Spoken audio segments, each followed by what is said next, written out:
She signed over her house. She emptied her savings account. She gave up her career, her health, her future, for the people she loved most in this world. And the night she called them from a hospital bed, fighting for her life, not one of them picked up the phone. Not one. The woman who had spent 30 years making sure everyone else was okay, lay alone in a hospital room at 2 in the morning, listening to voicemail after voicemail, wondering how on earth it had come to this. This is not a story about a stranger.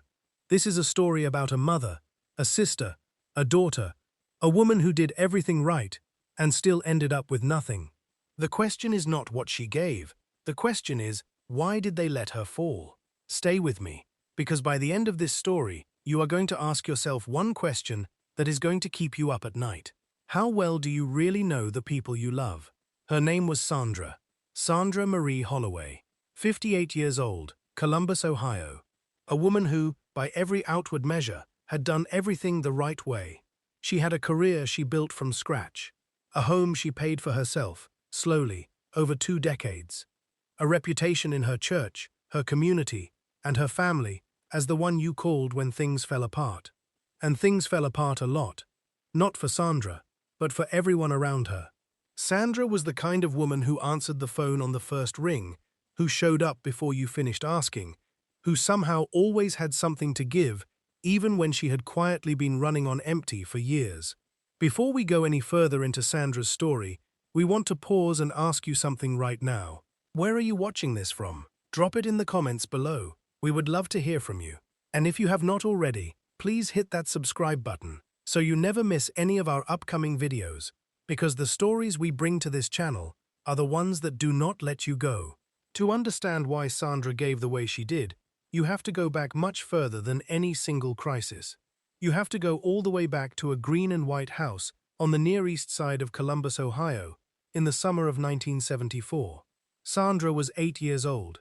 The neighborhood where she grew up sat along the Livingston Avenue corridor, a stretch of Columbus that had once been one of the city's first streetcar suburbs, a place of wide front porches and old trees, and houses that had been built when people still believed that permanence was something a neighborhood could hold on to. By the time the Holloways arrived, the neighborhood had changed. The interstate construction of the 1960s had cut through the black community's historic center just to the west, displacing families, erasing institutions, rerouting the geography of belonging. What remained was a neighborhood that held on with the particular dignity of a community that has survived being unmade and has chosen, stubbornly, to remain. Robert Holloway worked double shifts at a manufacturing plant on the south side of Columbus for most of Sandra's childhood. He was a tall, quiet man, with large, capable hands, and the unhurried movements of someone who has learned that the body is a tool and must be treated as such if it is going to last. He left for work before Sandra was awake most mornings. She learned his departure by sound, the creak of the third stair, the soft close of the front door, the particular engine sound of his truck backing out of the narrow driveway. She would lie in her bed in those first minutes of morning and listen to the house settle into the shape of his absence. And she understood, even at that age, something that she would not have the words for until much later, that love and presence are not always the same thing, and that a person can fill a house with love even when they are rarely inside it. Robert Holloway loved his family with everything he had. What he had, mostly, was work. Her mother, Evelyn, was warm and funny and sick in the way that some people are sick for so long that the illness becomes indistinguishable from the person, not defining them exactly, but woven into everything, shaping the texture of every day. Rheumatoid arthritis had arrived in Evelyn's body in her late 20s and had been working its way through her joints ever since, with the particular cruelty of a disease that flares without warning and retreats without explanation, keeping you always slightly off balance, always uncertain of what tomorrow's body would be capable of. On good days, Evelyn cooked and cleaned and laughed at the kitchen table and was the center of gravity of the house in the way that mothers are when they are fully present.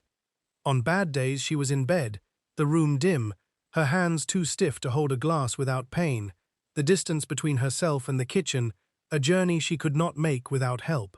Sandra was 8 years old the first time she understood that she was the help. It was a Saturday in the summer of 1974. Robert was at the plant for a double shift. Evelyn had been in bed since Thursday. Renee was 5, still at the age where the world is primarily a place of interesting things, and the concept of something being seriously wrong has not yet fully arrived. Sandra got up that morning and made cereal for herself and Renee, washed both bowls without being asked, then went down the hall and knocked softly on her mother's door. Evelyn needed water, then her medication, then help to the bathroom. Then Sandra straightened the bed covers and cracked the window because her mother said the room felt heavy. By the time she was done, it was nearly noon, and Renee was watching cartoons, and the morning had happened the way mornings did in that house, with Sandra holding the quiet center of it, at 8 years old, without anyone asking and without anyone noticing. That is where it started. Not with a dramatic moment, not with a declaration. It started with a glass of water on a Saturday morning, and it was repeated so many hundreds of times over so many years that it became Sandra's understanding of what love required. It became her first language. And the thing about first languages is that even when you learn others, the first one lives in the body in a way the others never quite do. It is the one you return to without thinking in moments of stress and love and urgency. Darnell Jerome Holloway was born in 1976, when Sandra was 10 years old. She remembered the day her mother came home from the hospital with him, a small, warm, impossibly serious-faced bundle wrapped in a yellow blanket, handed to Sandra while Evelyn rested, and Sandra stood in the living room, holding her baby brother with both arms, and felt something open in her chest that she had not known was closed. She loved him immediately, totally, without condition, in the way that people love things they did not know they needed until those things existed. She was 10 years old, and she understood, with the clear-eyed certainty of a child who has already been doing adult work for 2 years, that this was someone she was going to take care of. Not because anyone told her to, because it was simply true, the way the sun was true, the way the house on Livingston Avenue was true, a fact so fundamental it never occurred to her to question it. By the time Darnell was walking and talking, Sandra was in high school and already the most reliable person in the Holloway household, by a significant margin. She walked him to the park on weekend afternoons, pushing the stroller along Livingston Avenue, while Evelyn rested, pointing out dogs and birds and trucks, and naming them with the patience of someone much older, watching Darnell's face do the things small children's faces do, when the world is still primarily a series of astonishments. She taught him to read before he started kindergarten, sitting on the living room floor in the evenings with library books she had checked out herself, pointing at words and waiting while he sounded them out, praising him with a warmth that he would associate with her specifically for the rest of his life. She went to his school events, his Little League games, his parent-teacher conferences when Evelyn was not well enough to attend, sitting in the bleachers or in the plastic school chairs with a pride that was indistinguishable from what a mother would feel because the line between sister and second mother had been blurred so early and so thoroughly in their relationship that neither of them could have cleanly found it. Darnell grew up knowing that Sandra was the person who showed up. He knew it the way children know the laws of physics, not as something learned but as a feature of the world so fundamental that questioning it never occurs to you.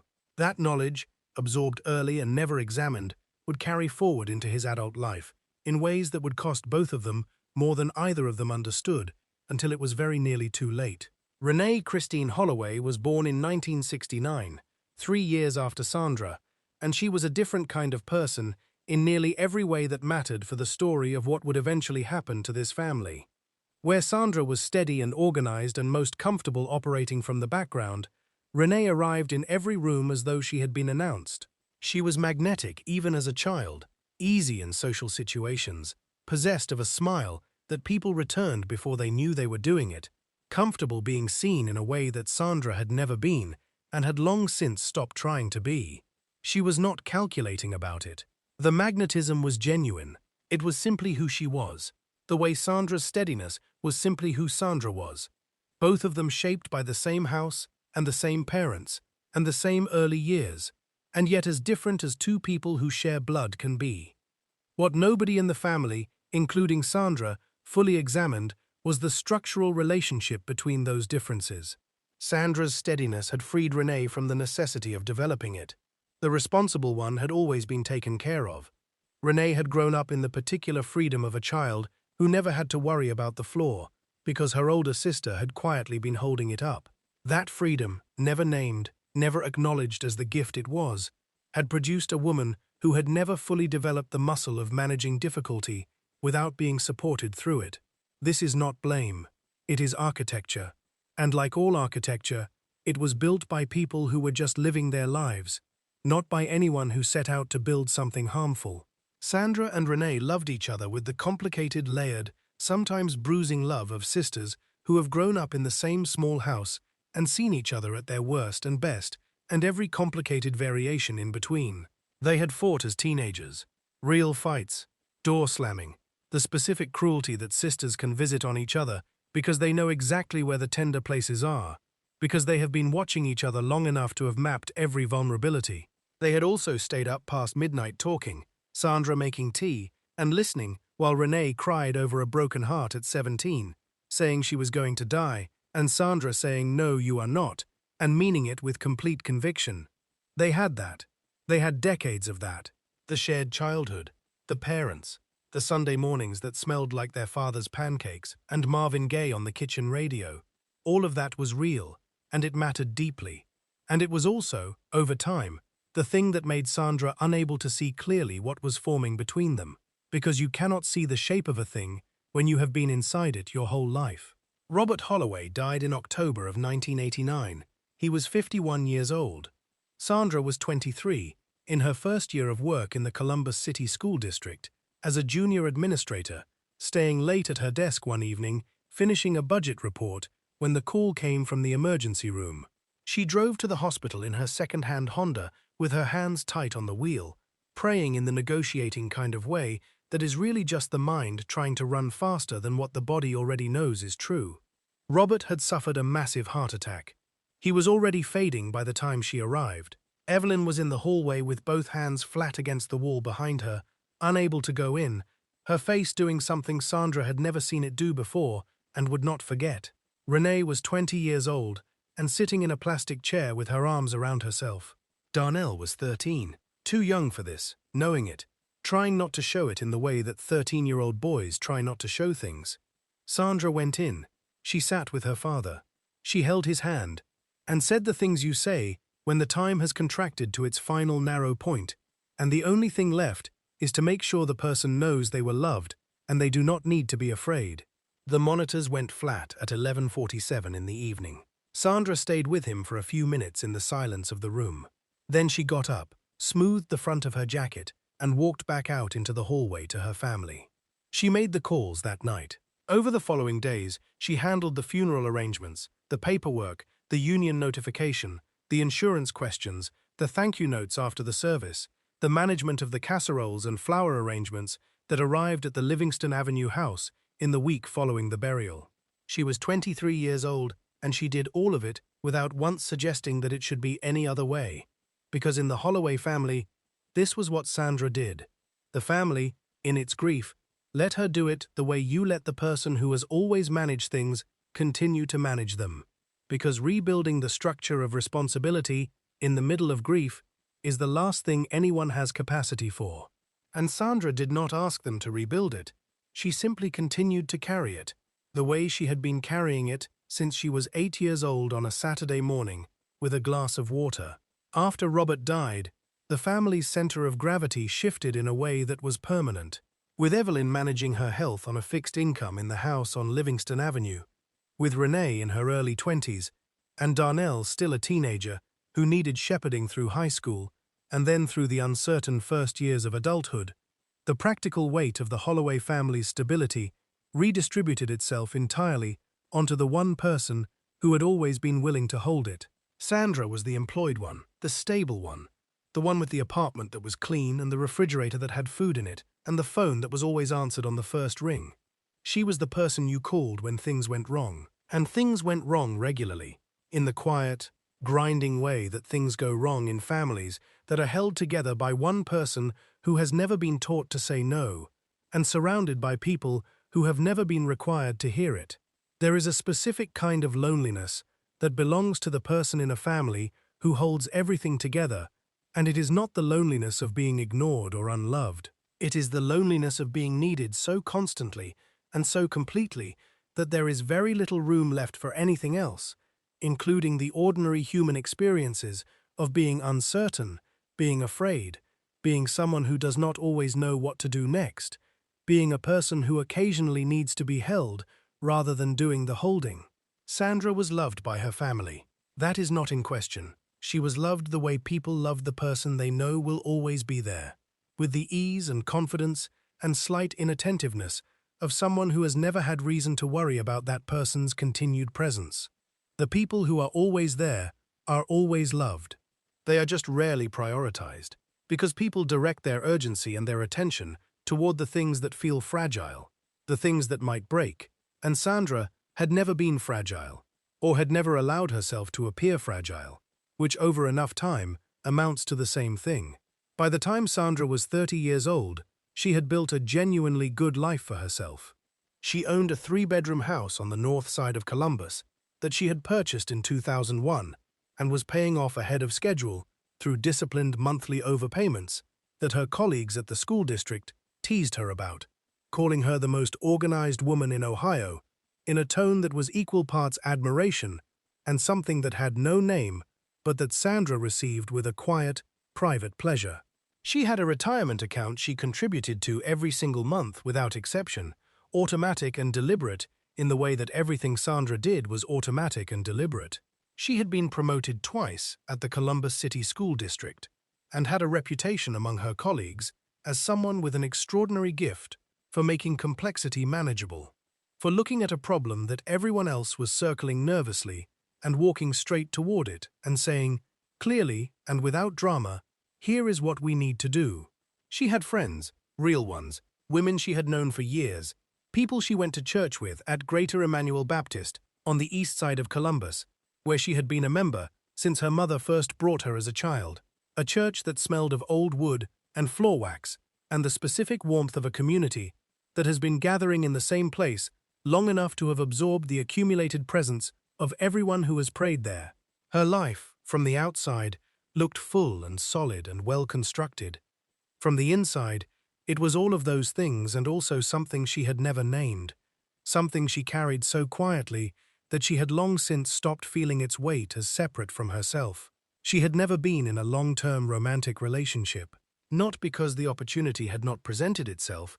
It had, several times, men who were interested and decent and worth being interested in return, but the emotional availability required to build something real with another person was rarely accessible to Sandra, consistently occupied as it was by the needs of everyone around her. There had been a man named James in her early 30s, a high school history teacher who made her laugh in the specific way that very few people could, who was patient and attentive, and who told her once, sitting across from her at a restaurant table after she had cut a date short to take a call from Darnell about a crisis that turned out to be manageable, that he felt like he was always waiting in line behind everyone else in her life. Sandra had not had an answer to that. She had sat with it for a long time after they stopped seeing each other, turning it over in her mind, looking for the place where he was wrong. She could not find it. She told herself she was content with her life as it was. She was, in the way that people are content with the only version of things they have ever known, which is genuinely and also incompletely, like being satisfied with a meal you have never tasted the full version of. In 2005, when Sandra was 39, Renee married Marcus Webb at a ceremony in a downtown Columbus hotel ballroom that cost, by Sandra's quiet estimate, somewhere in the neighborhood of $18,000. Marcus was 41, handsome in the easy, unhurried way of a man who has always known he was handsome and has long since stopped thinking about it, possessed of a charm that worked on almost everyone in a room, and a quality that Sandra noted from their very first meeting without being able to name it immediately. It took her several hours after that first dinner to find the word. The word was momentum. Marcus Webb was a man of pure forward momentum. He was so focused on the destination in his mind that the ground directly beneath his feet was perpetually slightly out of focus, slightly unexamined, slightly less real to him than the place he was certain he was heading. He worked in commercial real estate, and he had ideas, and his ideas had a consistent shape across the years. Sandra watched them, large, plausible, financially ambitious, and perpetually requiring capital that was coming from somewhere just slightly ahead of where he currently stood. Renee believed in Marcus with the completeness that Renee brought to everything she chose to believe in, totally, beautifully, without the hedging and qualification that might have been more protective, if less romantic. She loved him in the way that women love men who make them feel like the world is bigger than it looked before, and Marcus did make the world feel bigger. He had a gift for that. Sandra watched them at the wedding reception, Marcus working the room with a warmth and easy confidence that was genuinely compelling. Renee beside him, radiant in the way that women are radiant when they believe completely in the life they have chosen, and Sandra felt two things at once: a sincere happiness for her sister's happiness, real and uncomplicated in the moment, and something else underneath it that she could not name and chose not to examine. She danced at the reception. She gave a toast that made people cry in the good way. She drove home alone at midnight and sat in her kitchen in the quiet of her house for a while before going to bed, and if she was aware of any particular weight in that sitting, she did not spend time with it. She had an early meeting the next morning. The first time Marcus's business needed something from Sandra came in 2007, 2 years into the marriage. A real estate deal in its early stages had developed a cash flow gap that needed bridging for 60 days. The ask came through Renee, which was how it would always come, never directly from Marcus, always through Renee, always delivered in Renee's voice, with Renee's particular blend of confidence and warmth, as though the request were so reasonable that the only question was the logistics. $9,000. Sandra was 41. She asked careful, specific questions about the deal structure, the timeline, the other investors involved. She noted Renee's answers with the practiced attention of someone who has been managing budgets and people and complex situations for 18 years, and she registered somewhere beneath the careful attention that the answers were fluent in a way that suggested rehearsal more than direct knowledge, that Renee was repeating what Marcus had told her to say, rather than speaking from her own understanding of the situation. Sandra wrote the check. The money came back 7 months later, not 60 days, and without the promised interest, but it came back, and the partial return meant that a template had been established. The money went out, the money came back eventually and incompletely, and the relationship continued, without the gap between promise and reality ever being named directly. Sandra filed it away. She did not confront anyone. She moved forward in the way she moved through most difficulties, with a quiet, practical acceptance that was its own form of damage, because it removed the consequence that might have produced a different pattern if it had been allowed to land. Darnell's first real financial crisis arrived in 2009. He was 33 years old, had been working at a logistics company for just under 2 years, living in an apartment near downtown Columbus that he could afford as long as the job held. The job did not hold. A round of layoffs cut his position in the fall of 2009, and the severance was spent by December, and by January of 2010, he was 3 months behind on rent and had a 2-year-old daughter named Maya, born in 2007, whose mother Cheryl was doing her best, but whose own situation was not stable enough to cover what Darnell could not. Sandra got the call on a Sunday morning. She was in her garden, wearing her gloves, turning the winter soil over in the particular methodical way she worked outdoors, deliberate, unhurried, the kind of physical work that let her mind go quiet in a way that nothing else quite managed. Her phone buzzed, and she peeled off one glove and looked at the screen and saw Darnell's name, and felt, beneath the love that his name always produced, a preparatory tightening that had become so automatic she barely registered it anymore. She answered. He talked. She listened. He was not dramatic about it. Darnell had an instinct, developed over years of asking, for the tone that worked with Sandra, which was the tone of a man who is genuinely ashamed of needing help, but is being honest about needing it anyway. That shame was real. It is important to hold on to that. He genuinely hated asking. He genuinely intended each time to be the last time. He genuinely believed, when he told her he was going to pay her back, that he would. None of that changed what the pattern produced over the years. Sandra transferred $3,500 before the end of that Sunday. She did not make him ask twice. She never made any of them ask twice. Maya was the variable in this equation that Sandra's heart was never fully able to rationalize around, And that fact alone tells you something essential about the kind of woman Sandra Holloway was. She met her niece properly for the first time at a 4th of July cookout at Evelyn's house when Maya was 3 years old. Maya walked up to Sandra 20 minutes into the gathering and stood directly in front of her with a piece of watermelon in one hand and the serious, evaluating gaze of a small child who has decided to assess you honestly before investing further. And Sandra looked back at her and felt something happen in her chest that was very close to what she had felt the first time she held Darnell at 10 years old. The fast, total, irreversible love that does not ask permission and does not consult practicality and simply arrives, fully formed, and stays. Maya had Darnell's laugh when it came, which was less often than in other children, but more arresting for its rarity. A laugh that seemed to surprise even her when it broke through the characteristic seriousness of her face. She called Sandra Auntie, and she said it with a particular weight that made it sound like an entire sentence, like a word that contained in it, "You are mine, I am yours, and I am glad that is true." Sandra took Maya to the Columbus Zoo when she was 4. She took her to the main branch of the Columbus Metropolitan Library on Saturday mornings when she was 5 and 6 and 7, and it became a ritual that Maya looked forward to all week, reminding Darnell every Thursday that Saturday was coming and Auntie Sandra was coming, and could they please not be late this time. Sandra helped with Maya's school supplies every fall without being asked, showing up at Darnell's apartment in August with a backpack and folders and pencils and the specific things Maya had mentioned wanting, because Sandra had been paying attention when Maya mentioned them, in the way that Sandra paid attention to everything, carefully, quietly, filing it for later. Maya was the reason Sandra never fully closed the door on Darnell, no matter how many times the pattern repeated. Not the only reason, but the reason she could not examine too closely without the accounting becoming impossible, because Maya was not a line item.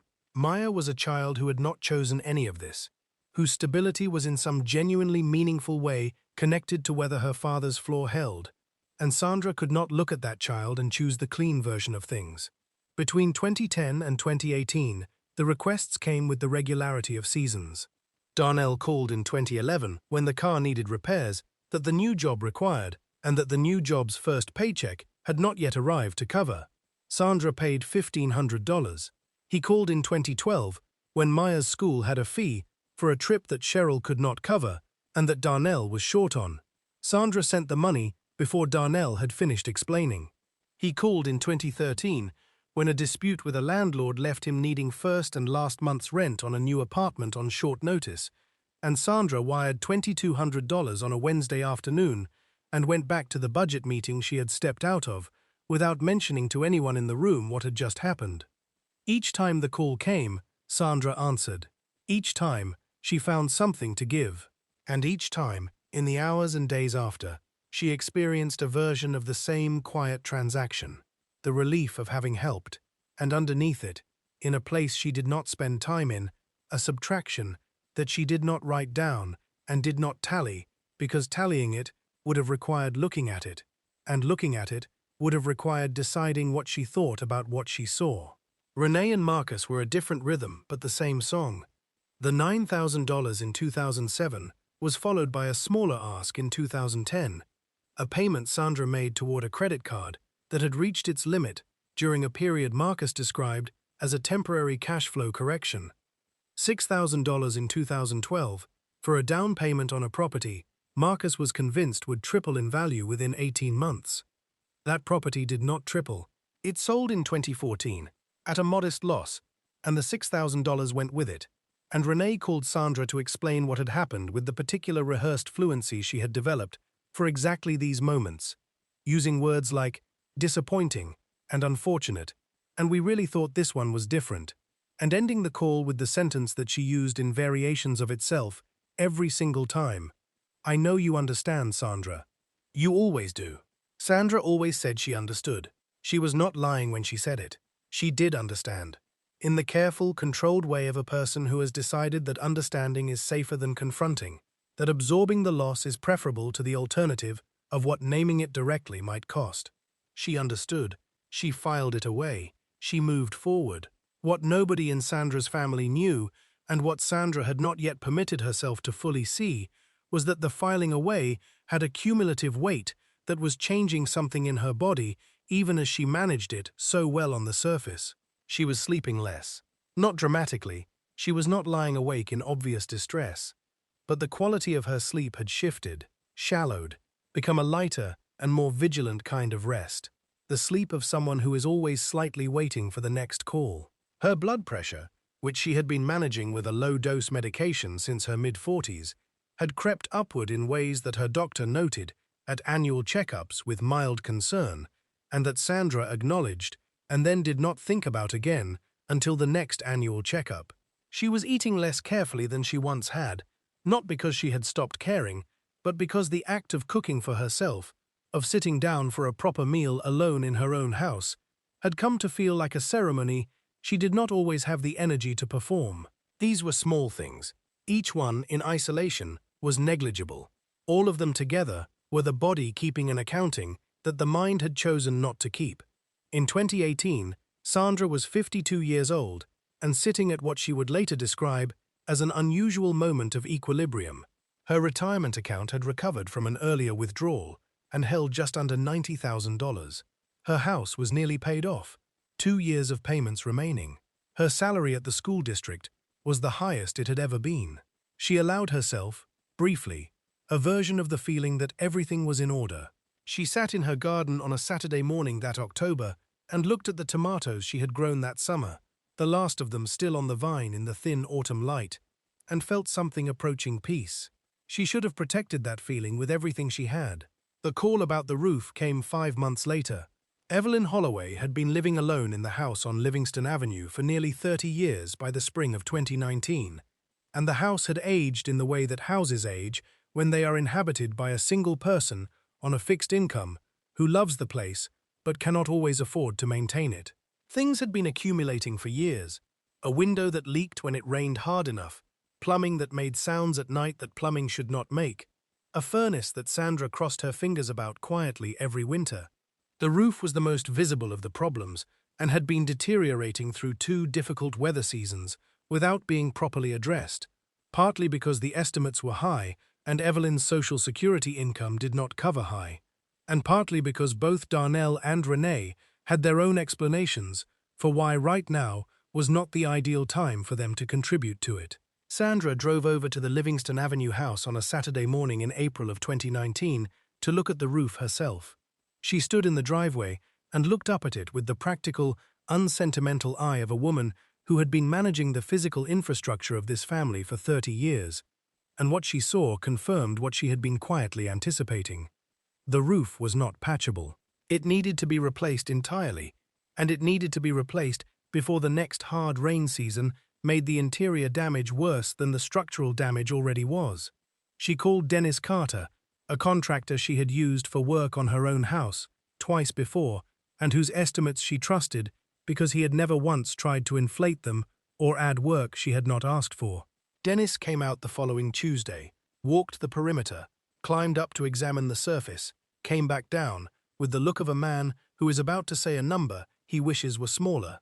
$14,200 for a full replacement. Evelyn's homeowner's insurance, after Sandra spent 2 hours on the phone navigating the claims process that her mother had not been able to navigate alone, agreed to cover $4,000 of it. The remaining $10,200 needed to come from somewhere. Sandra called Darnell that evening. She explained the situation clearly, the way she explained everything. Organized, without drama. Here are the facts and here is what needs to happen. Darnell listened. He was quiet for a moment after she finished. Then he said he was between things right now, that he had just left one job and was starting something new in a few weeks, that the timing was genuinely terrible and he felt awful about it. Sandra heard the shame in his voice and she felt, as she always felt when she heard that particular shame in Darnell's voice, the instinct to relieve it overpower the instinct to hold the line. She said it was okay. She said she would figure it out. She called Renee the next morning. Renee said the timing was impossible. Marcus had just committed capital to a new project, and they were stretched in ways that were temporary but real, and she was so sorry, she wished she could do more. Sandra was an absolute angel for handling it. Sandra said she understood. She withdrew $14,000 from her retirement account on a Thursday morning, paid Dennis Carter in full, and called her mother to tell her it was handled. Evelyn said, "Thank you, baby," in the voice that carried both gratitude and guilt in equal measure, the voice of a woman who knows she is receiving more than she is able to give back and has no remedy for that knowledge. Sandra said it was nothing. She had said those words so many times across so many years that they had the ease and automaticity of a reflex. It was not nothing. It had never been nothing. But she had learned so long ago to present it as nothing that the performance and the belief had become, on the surface at least, indistinguishable. She made a plan to replace the $14,000. She increased her automatic retirement contribution by $200 a month and wrote it on a notepad she kept in her kitchen drawer, the private accounting she had been maintaining for years, without consciously naming it as such. She told herself she would have the deficit covered within 6 years. It was a reasonable plan. It did not account for August, which was still 4 months away and was coming regardless. The call from Darnell in August of 2019 came on a Wednesday evening while Sandra was at her kitchen table, going through paperwork from the school district, the kind of end-of-day administrative work she had always done at home because the office was too loud, and the evenings in her own house were the only reliably quiet time she had. Her phone rang, and she looked at the screen, and the preparatory tightening came before she had consciously registered it. The way the body learns to brace for things the mind is still catching up to. She answered. Darnell's voice had a particular quality that evening that she recognized without effort, the quality that meant things had gotten bad enough that the calling could not be put off any longer. A tightness beneath the casual tone he always tried to open with, a kind of rehearsed lightness that was just slightly too deliberate to land as light. He asked how she was doing. She said fine. He said that was good, that was real good, and then the casual tone loosened and the real voice came through, and he told her he was 3 months behind on rent. His landlord, a man named Terry, who had been extending him patience for longer than patience was technically warranted, had sent a formal notice. The new job he had mentioned in April had not materialized in the way he had expected it to. He was working part-time at a distribution center, and it was not covering what needed to be covered. And Maya was living with him that school year. Cheryl was managing a health situation in Cleveland that made having Maya full-time temporarily impossible. And Darnell was her father, and he was doing the right thing by having her. But doing the right thing required a roof, and the roof required $4,200 that he did not have. Sandra was quiet for a moment after he finished. She was not calculating whether to help. She had known within the first 30 seconds of the call that she was going to help, in the same way she had always known, because Darnell's need and her response to it had long since stopped being a decision and had become something more like a law of the particular gravity that governed this family. What she was doing in that quiet moment was something she could not have named clearly even if she had tried, something between grief and love and the specific exhaustion of a person who is tired in a way that sleep does not address. Then she heard Darnell say Maya's name again, quietly, not as leverage. She knew the difference, even then, just as the honest center of what he was frightened about. And Sandra said she would take care of it. She wired $4,200 before 9 o'clock that evening. She went back to her district paperwork. She did not sleep particularly well that night, but she had not been sleeping particularly well for a while, and she had learned to treat insufficient sleep the way she treated most difficulties, as a condition to be managed and moved through, rather than a signal requiring attention. The winter of 2019 was quiet, by the standards of what the Holloway family's winters tended to produce. Sandra paid off her house in January of 2020, 2 years ahead of the original schedule, and sat with that for an evening, in a way that felt simultaneously like an achievement and like something she could not quite inhabit fully, because the retirement account that should have been her other major accomplishment of this season was $14,000 lighter than it should have been, and the monthly contributions she had increased to compensate were offset by the interest accruing on a small personal loan she had taken to manage a cash flow gap in October. She wrote the numbers down on her notepad. She looked at them for a while. She put the notepad in the drawer. She made herself a glass of wine and sat in her living room and looked at the walls of her paid-off house and tried to feel the victory cleanly. There were moments that evening when she could. Then the phone would ring in her mind.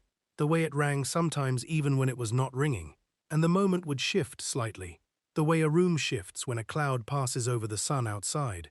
Everything technically the same, and somehow different. In March of 2020, the logistics company where Darnell had finally secured a stable position shut its Columbus facility as part of a broader operational restructuring. Darnell lost his job on a Thursday and called Sandra on a Friday, and by that point, the pattern was so established between them that the conversation had a quality almost of choreography.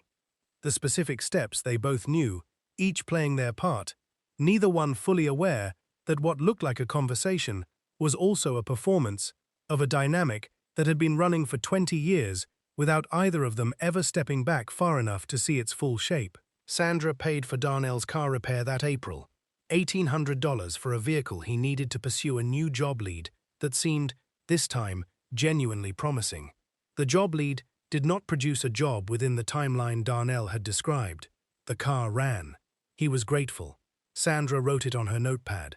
The call from Renee about Marcus's deal came on a Sunday evening in late February of 2021. Sandra had been trying to finish a novel she had purchased 4 months earlier and had been reading in 15-minute increments between everything else, and she was closer to the end than she had been in months, and had allowed herself the small luxury of a full evening with it, sitting in her reading chair with a cup of tea and the particular contentment of a woman who is, for once, simply where she is. When her phone rang and the screen showed Renee's name, she set the book down with its spine carefully open to hold the page and answered with genuine warmth, because despite everything, despite the whole long history of what Renee's calls had taught her to expect, she loved her sister and she was always genuinely glad to hear her voice. They talked for nearly 20 minutes about nothing particularly weighted: their mother, a cousin's new baby, a church event Sandra had missed. The warmth between them was real. It always was. And then Renee arrived at the destination she had been heading towards since she dialed, with the ease of someone who has been building towards something and is finally ready to say it. Marcus had a deal. Commercial property development, a mixed-use project on the outer edge of the Columbus suburbs where new development was pushing outward and land values were moving with it. He had investors lined up. The financing was largely in place, but there was a gap, a bridge gap, Renee said, which was a term she used with the confidence of someone who has heard her husband use it enough times to have absorbed it as her own vocabulary. The gap was $22,000. The deal would close within 60 days, and the money would come back with 8% on top of it. Renee's voice was warm and certain, and carried the particular confidence of a woman who believes completely in what she is saying, because the person she loves has told her it is true, and she has chosen, as she had always chosen, to believe him. Sandra was quiet for a moment after Renee finished. She asked her questions about the other investors, about the property details, about what would happen if the 60-day timeline extended.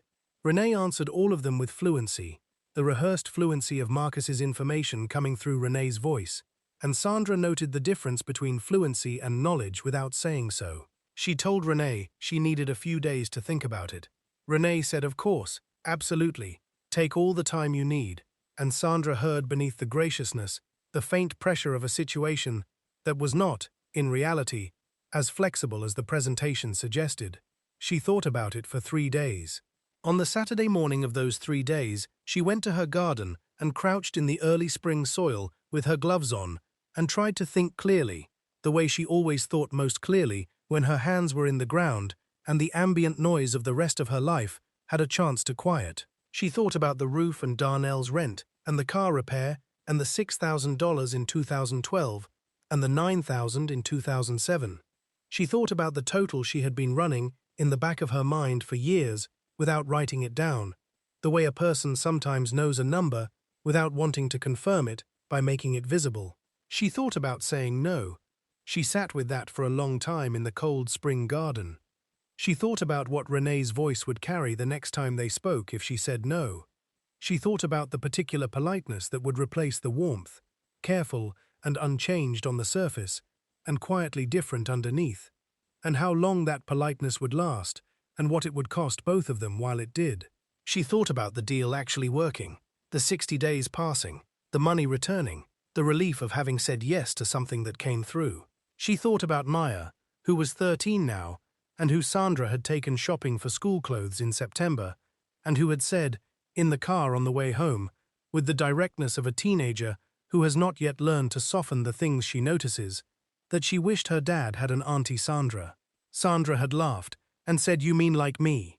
And Maya had said no, like an Auntie Sandra for him, someone who helped him figure things out.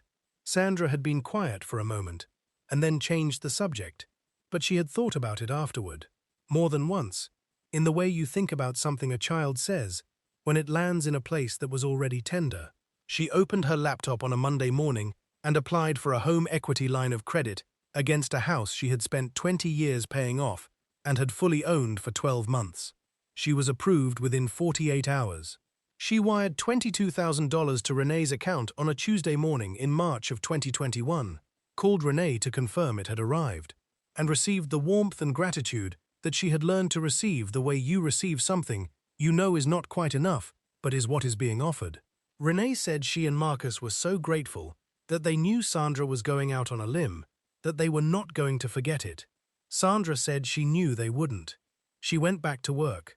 She did not tell anyone what she had done or why. She put the confirmation of the wire transfer in the kitchen drawer with her notepad and made dinner and ate it standing at the counter, which had become a habit she had not consciously formed but had noticed herself doing more and more, eating standing up, as though sitting down for a meal required a ceremony of solitude that cost more than it was worth on a weeknight.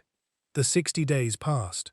Sandra did not hear from Renee about the deal's progress, which she interpreted as either a good sign, things were moving, no news being good news, or a sign she had learned not to look at too directly.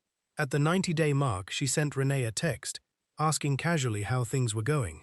Renee responded that there had been some delays, but Marcus was confident they were close. Sandra wrote nothing back. At 5 months she called, and Renee answered with the particular warmth that Sandra had learned to receive with her guard up. And Renee said the words that Sandra had been waiting for since the moment she wired the money. The words she had known somewhere deep and quiet were coming.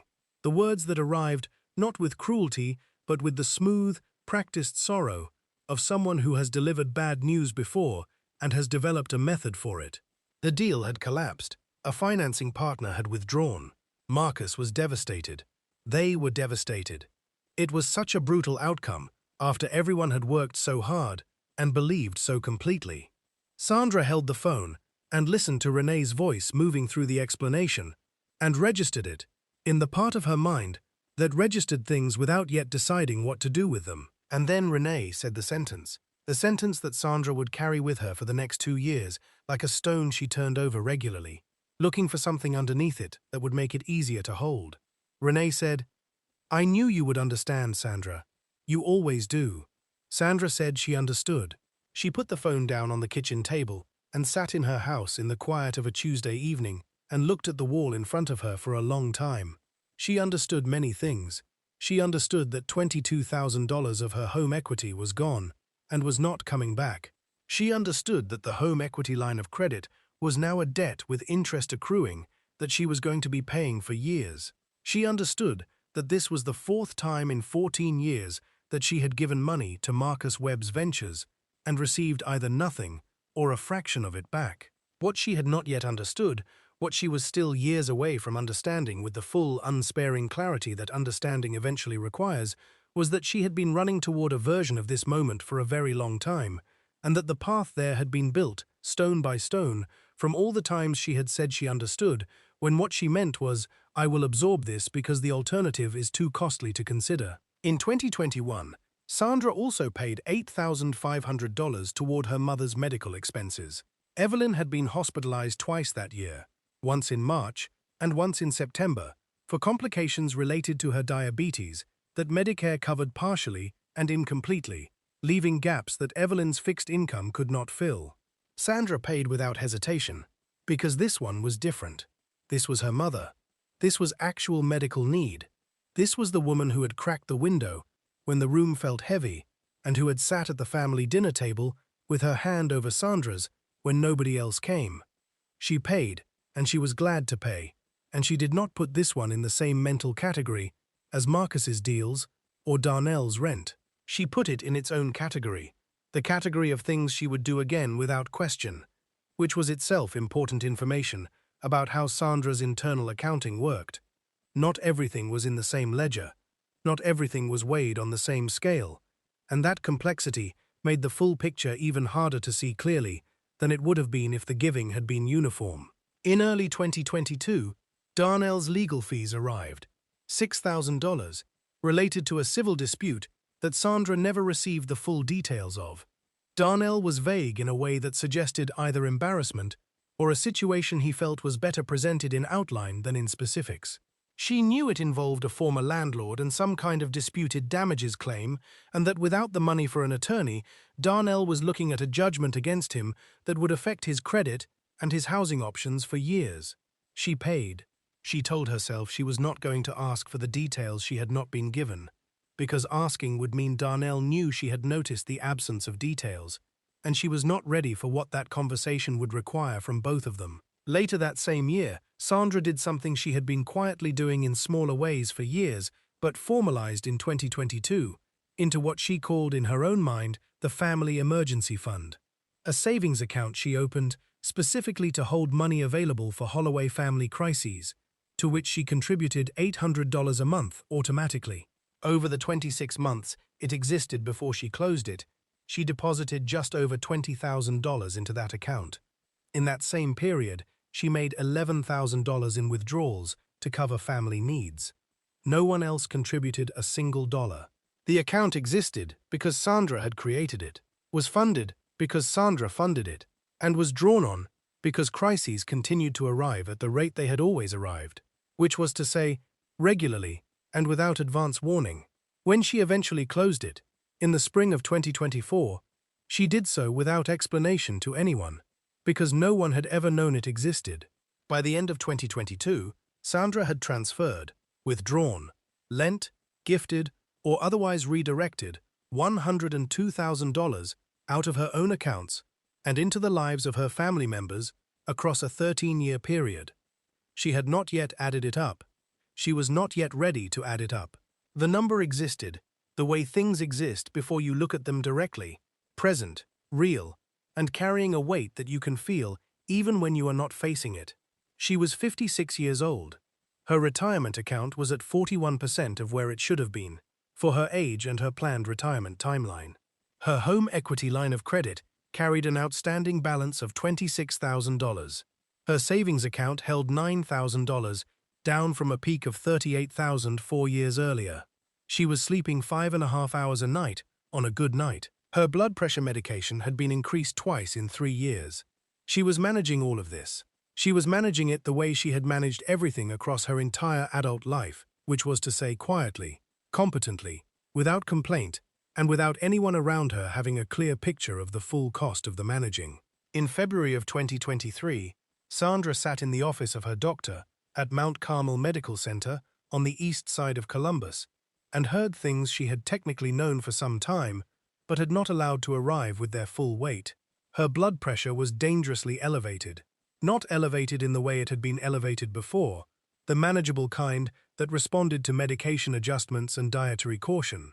Elevated in the way that required immediate intervention and a direct conversation about what was causing it, the kind of conversation that her doctor, a measured and thoughtful man named Dr. Okafor, had been building toward for 2 years and was now having, because the numbers on the chart had moved beyond the range where building toward it was still an option.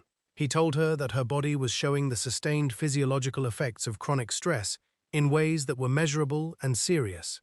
He used the phrase cardiovascular risk profile, and he said it clearly, without softening it, in a way that Sandra registered and then immediately began the process of filing away in the drawer where she filed things she could not address right now. He told her she needed to make changes to her diet, her sleep, her workload, and specifically to the level of ongoing pressure in her daily life. He asked her directly whether she was dealing with significant ongoing stresses. Sandra told him work had been demanding lately. She did not mention the $102,000. She did not mention the home equity line of credit or the retirement account or the 5.5 hours of sleep.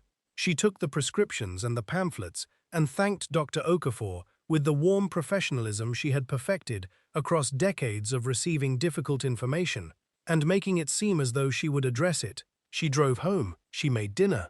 2 weeks later, Darnell called about a situation with his lease, and Sandra listened and told herself she would handle her health and this at the same time, because that was what you did when you were Sandra Holloway, and the world kept moving, regardless of what the numbers on a chart said. What changed in the spring and summer of 2023 was not a single moment. It was more like the slow arrival of a clarity that had been forming underground for years, the way water works through stone, invisible, patient, and then suddenly and completely through. Sandra had been reading, in the evenings when she could not sleep, which was most evenings. She had found herself drawn to books about family systems, about caregiving, about the psychology of people who give more than they receive, for so long that the imbalance becomes invisible to them. She was not reading them as self-diagnosis. She told herself she was reading them because the subject was interesting, because she worked in administration, and understanding human systems was professionally useful. But the things she was reading were landing in her body in a way that professional interest alone does not produce.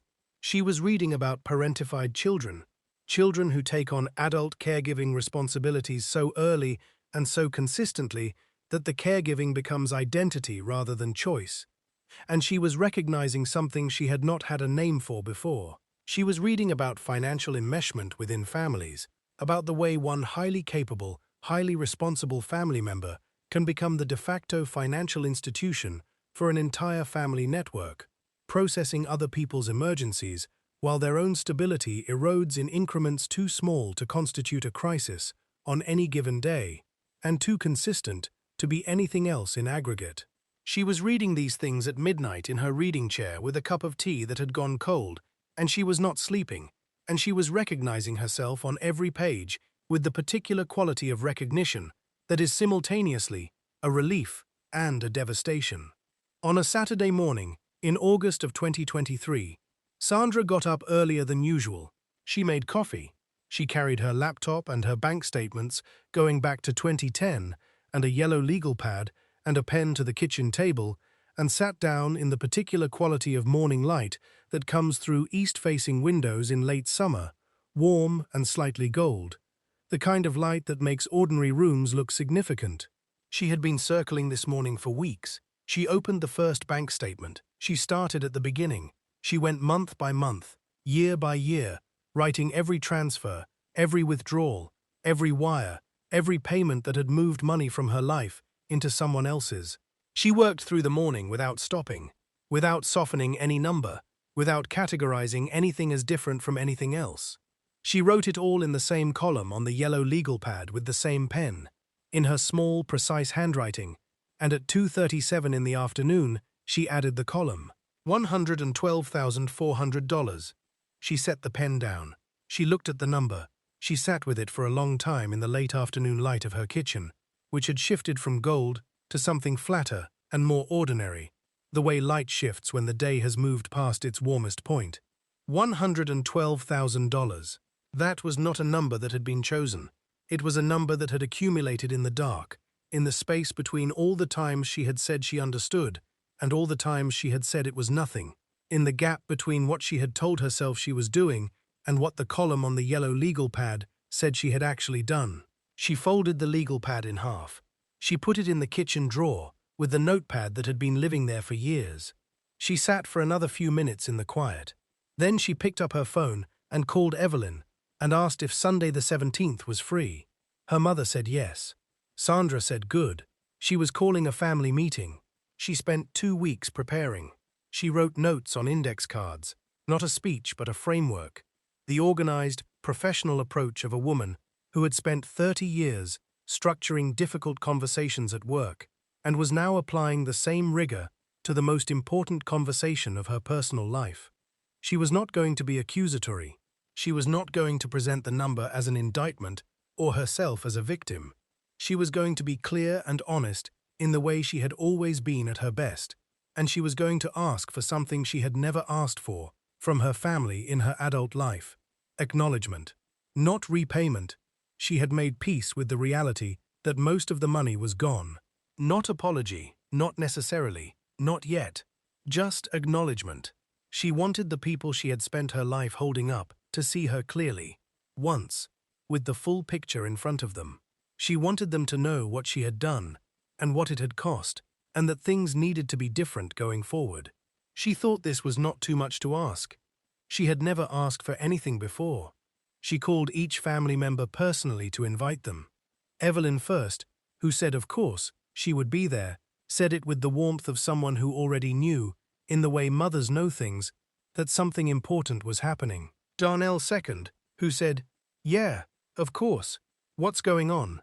And Sandra said she just needed the whole family together to talk about some things. And Darnell said, "Sure, sure," with the easy casualness of a man who is already half paying attention to something else. Renee said she would check with Marcus, and called back the next day to say they would both be there. Marcus did not personally confirm. Sandra cooked for 2 days beforehand. She made pot roast from her mother's recipe, the one that required starting the day before, and that she had not made in years, because it was a recipe for a full table, and she rarely had a full table. Cornbread from scratch. Green beans from her garden that she had put up over the summer in mason jars, the way Evelyn had taught her when she was a teenager, standing at that same stove on Livingston Avenue. Sweet potato pie, because she had always brought sweet potato pie to family gatherings, and she was not going to stop now, was not going to let the weight of what she needed to say change the fact that she was still, underneath everything, the woman who showed up with food. She cleaned the house thoroughly, the way she cleaned when she was nervous about something and needed to do something with her hands. She set the table with the white and blue china she had bought herself at an estate sale a decade earlier and used only for occasions that felt like they deserved ceremony, because this one did. She lit a candle on the table. She checked the time. She sat down and waited. Evelyn arrived 20 minutes early, riding with a neighbor from church because she no longer drove, coming through the front door, with her purse held in both hands, and her eyes moving quickly around the room in the way of a woman who is reading a situation and reading it accurately. She looked at the table and the candles and the good china, and she looked at Sandra, and she said, quietly, "This is beautiful, baby." Sandra said, "Thank you, Mama." They sat together in the living room and talked while they waited, about the neighborhood and the church, and a garden issue Evelyn was having with something eating her tomatoes, and Sandra was present in the conversation, and also slightly removed from it, the way you are when you are listening with one ear to a door you are expecting to open. The time came. They moved to the table. The food was warm, and the candle was lit, and there were 5 place settings on the white and blue china, and the house smelled the way the Livingston Avenue house had smelled on the best Sunday afternoons of Sandra's childhood, of pot roast and cornbread, and the specific warmth of a family meal that everyone was present for, except that not everyone was present. At 43 minutes past the time Sandra had asked everyone to arrive, Darnell's text came through. Something had come up. He was so sorry. He would call tomorrow. Sandra read the text once. She set her phone face down on the table beside her plate. She looked at the empty chair where Darnell should have been sitting. She looked at the chair beside it where Renee should have been sitting, and the one beyond it where Marcus should have been.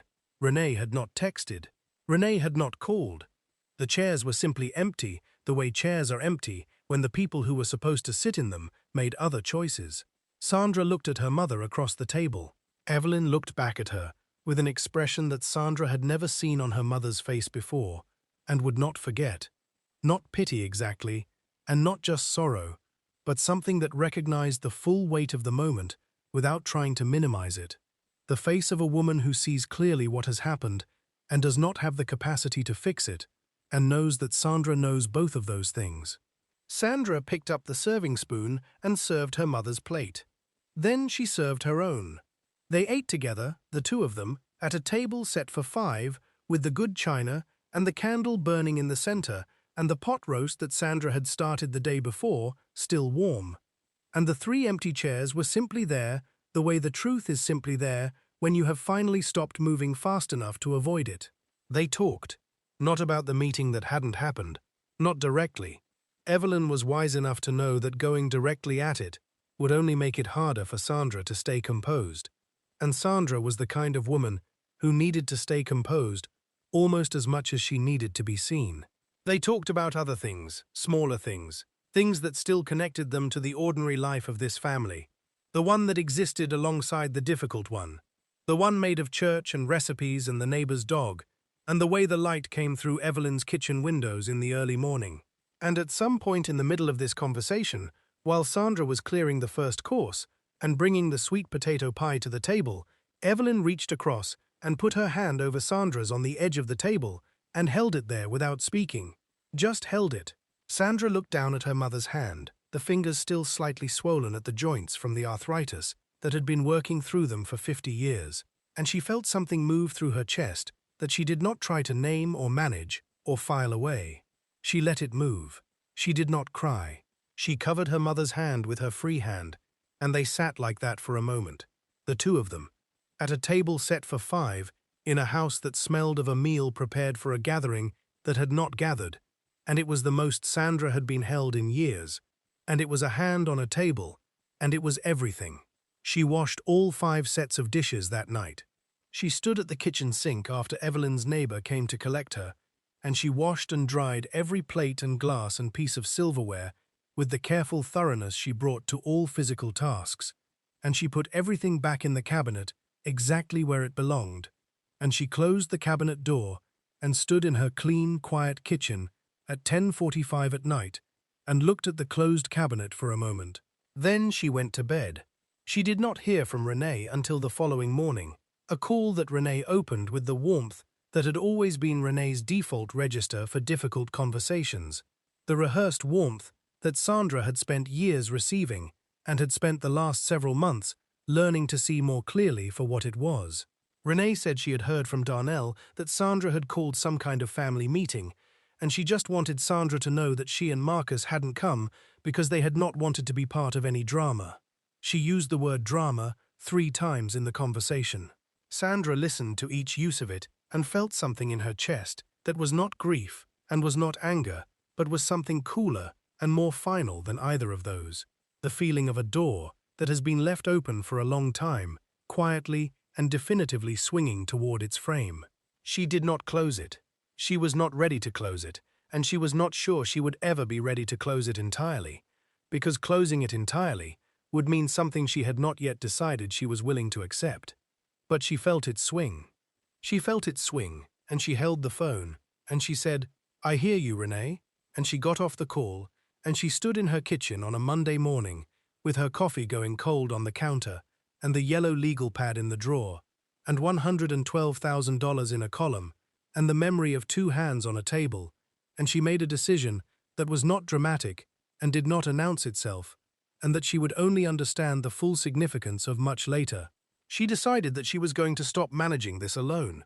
She was going to stop carrying the weight of seeing it clearly, in complete isolation. She was going to tell someone. She did not yet know who that person would be. She would find out in November, at 2:12 in the morning, in a hospital room, when Gloria Washington walked through the door with sunflowers. The weeks between the family meeting and November moved with the particular, deceptive ordinariness of a life that is deteriorating beneath a surface that still looks managed. Sandra went to work. She attended her church on Sundays. She tended her garden through the last weeks of the growing season, pulling the spent tomato plants in October with the methodical finality of someone closing down something that had been alive and is now not, covering the beds for winter with the patient attention of someone who still believes in the next season. She was not sleeping. She was not eating regularly. She was experiencing headaches that she attributed to screen time and the persistent stress of a demanding work schedule, and the after effects of the family meeting, and the accumulation of things she was still processing. She went to a follow-up appointment with Dr. Okafor in late October, and he adjusted her blood pressure medication for the second time in 14 months. And he said the word stress again, with the directness of someone who has been saying a word for long enough that he is now saying it more loudly. Sandra nodded. She took the new prescription. She drove home and found a voicemail from Darnell. Not about money this time, just checking in. And she listened to it twice and called him back, and they talked for 20 minutes about nothing in particular, and it was good. It was genuinely good, the way things between them could still be good in the spaces between the other things. and she was glad she had called him back. November 14th, 2023, was a Wednesday. Sandra had worked a full day, driven home in the early dark of a mid-November evening, eaten a small dinner at her kitchen counter, because she had been eating at the counter more and more, and had not yet decided to address that habit, and watched the first 40 minutes of a documentary she had been meaning to finish for 3 weeks. She went to bed at 10:30. She was asleep within minutes, the deep, immediate unconsciousness of a body that has been running beyond its capacity for long enough that sleep, when it comes, arrives like a door that closes hard and fast. She woke What's at 2:12 happening in to the morning. me? The pressure in her chest was there before she was fully conscious of being awake, the way serious physical events sometimes arrive before the waking mind has organized itself around them, before you have the language for what is happening, or the perspective to assess it. It was not sharp. It was heavy, the specific heaviness of something pressing down from inside, a weight behind the sternum that radiated outward into her left arm in a way that she had enough medical literacy to recognize and enough habitual minimizing to spend several seconds attempting to explain away. She shifted position. She breathed slowly. The heaviness did not lift, and then the dizziness arrived, sudden, violent, the room tilting in a way that made her grip the edge of the mattress with both hands when she tried to sit up, the world physically rearranging itself in a way that the body understands as danger before the mind catches up. She reached for her phone on the nightstand. Her hands were shaking with a fine, rapid tremor that she could not control and that frightened her more than the chest pressure, because the chest pressure she had been explaining away, and the hands would not be explained away. She opened her contacts. She pressed Darnell's name. It rang 4 times and went to voicemail. His recorded voice was cheerful, the easy cheerfulness of a message recorded on a good day, and the distance between that cheerfulness and the room she was lying in at 2:12 in the morning was so vast that Sandra felt it as a physical distance, something she would have had to cross to reach him, that she could not cross from here. She pressed call again. Voicemail again. She found Renee's number. It rang 7 times before the voicemail message played. 7 distinct rings that Sandra counted in the dark, without meaning to count, each one adding something to an accounting she was not yet ready to complete. She found Marcus's number. It went directly to voicemail without ringing at all, which meant either his phone was off or she had been declined. And in that specific moment, lying in the dark, with her hands shaking and her chest heavy, and the room that would not hold still, the distinction between those 2 possibilities did not seem to matter very much. She lay in the dark for a moment that she would later describe as the longest and the most clarifying of her life. Not because she was unafraid. She was afraid, genuinely and physically afraid, in the way the body is afraid when it is telling you something true and urgent about itself. But beneath the fear, running alongside it in a register she had not anticipated, was a clarity that had the quality of something long prepared, like a sentence that has been forming for years and has finally, in this moment, arrived complete. She had given 30 years to these people. She had given everything she had, and much that she did not have. And on the night that she needed them, in the most basic and literal and irreducible sense of the word need, she was alone in this house. Completely alone. The phones had rung, and the phones had gone to voicemail, and there was nobody coming. She pressed 911. The dispatcher's name was Kevin, and he had a steady, calm voice that met her exactly where she was, without making her feel worse for being there. She unlocked her front door so the paramedics could enter without her having to get up again. She went back to her bed and lay down and kept Kevin's voice in her ear and looked at the ceiling of her bedroom, the ceiling she had looked at on 10,000 ordinary nights, and she waited. The paramedics arrived in 8 minutes. In the 22 minutes between waking and their arrival, Sandra Holloway lay alone in the house she had paid off 2 years ahead of schedule, the house she had put on the line for a business venture that failed, surrounded by the accumulated evidence of a life spent in service of other people, and she waited for strangers to come and save her, because the people she had saved repeatedly across 3 decades had not picked up their phones. She was admitted to the Columbus Hospital's cardiac unit and kept for 4 days. The event was a serious cardiac arrhythmia, her heart's electrical system misfiring in response to blood pressure that had been dangerously elevated for longer than the October appointment had fully captured, combined with the physiological effects of sustained, chronic stress on a cardiovascular system that had been carrying more than its designed load for many years. Her cardiologist, a precise and unhurried woman named Dr. Reeves, was direct with her, in the way that good doctors are direct when they need the patient to understand that this was not a warning that could be filed away. She said that had Sandra waited another 30 minutes to call for help, the outcome of the night could have been substantially and permanently different. Sandra received this information with the composure she brought to all difficult information, and then lay back against the pillow and looked at the ceiling of the hospital room and let it land properly for the first time. Let it be the thing it actually was, rather than the thing she was capable of managing, and it was several minutes before she was ready to speak again. Evelyn came on the second day, arriving with a neighbor from church at the same time Sandra's lunch tray was being delivered. Coming through the hospital room door, with her purse held in both hands, and her face doing the thing it had done the night Robert died. The face of a woman who sees clearly and has no way to fix what she sees. She sat in the chair beside the bed, and she held Sandra's hand, and she did not say very much for a long time, and Sandra did not need her to. The presence was what mattered. The warm, consistent, undemanding presence of her mother sitting beside her without needing anything, without a request waiting at the end of the visit, simply there, in the way that Evelyn, whatever her limitations, and whatever the complexity of her relationship to what had happened to Sandra over the years, had always ultimately been there when it was most essential. Sandra held her mother's hand and looked at the ceiling and felt the particular relief of being in the presence of someone who is not going to ask for anything.